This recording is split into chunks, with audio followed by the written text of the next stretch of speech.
Assalamu alaikum and thank you for joining us. This was an important week for Pakistan's diplomacy for Palestine.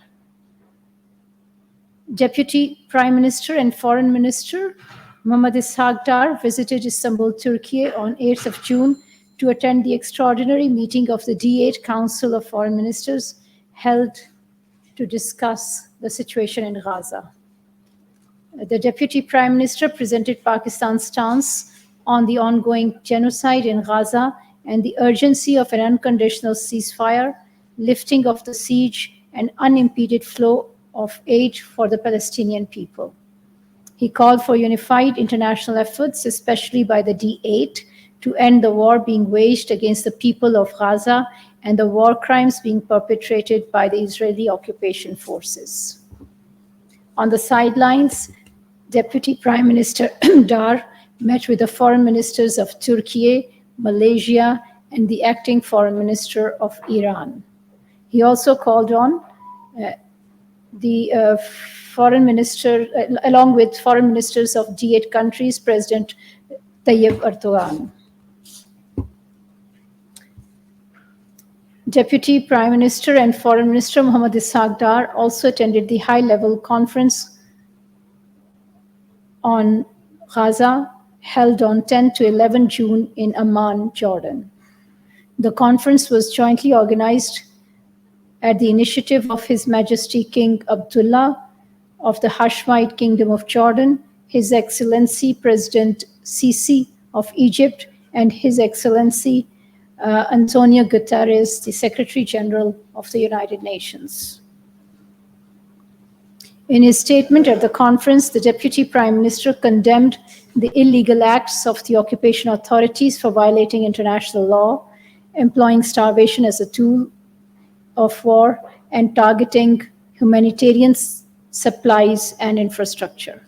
He also criticized Israel for ignoring calls from the United Nations, the International Court of Justice, the Organization of Islamic Cooperation, the wider international community, and even its own allies to halt its aggression against the people of Gaza.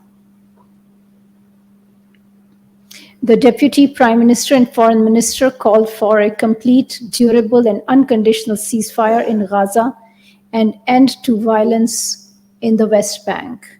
He called for enhanced humanitarian assistance to Gaza and support for UNRWA, advocating for the reversal of suspended donor support. He also advocated for an embargo on military supplies to Israel, demanding the immediate withdrawal of Israel forces from Gaza, and suggested deploying an international force to protect Palestinian civilians. On the sidelines of the conference, Deputy Prime Minister met with President-elect of Indonesia, Foreign Minister of Malaysia, the Minister of State of the United Kingdom. He also met with the Secretary General of the United Nations.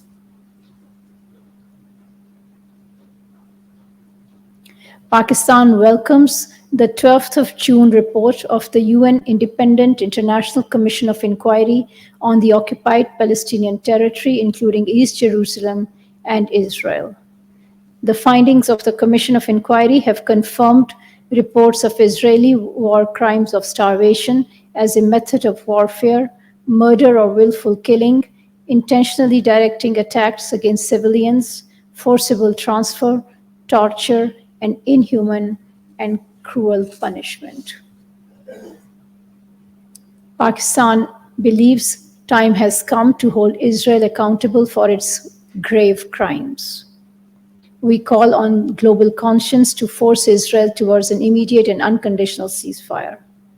It is also critical to bring an end to the war on the people of Gaza. In this context, Pakistan notes positively the adoption of UN Security Council Resolution 2735 and expresses hope for a permanent and sustainable ceasefire and end to the suffering of the Palestinians in Gaza. The 33rd anniversary of the massacre at Chota Bazar, Srinagar, was observed on 11th of June.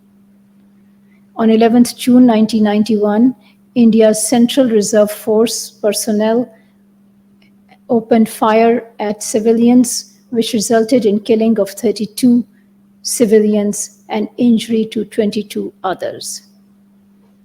The victims also included an old woman and a child. We remember the victims on this somber occasion and demand justice for them. Pakistan will continue to extend political, diplomatic, and moral support to our Kashmiri brothers and sisters for the just and peaceful settlement of the Jammu and Kashmir dispute in accordance with the UN Security Council resolutions. I thank you.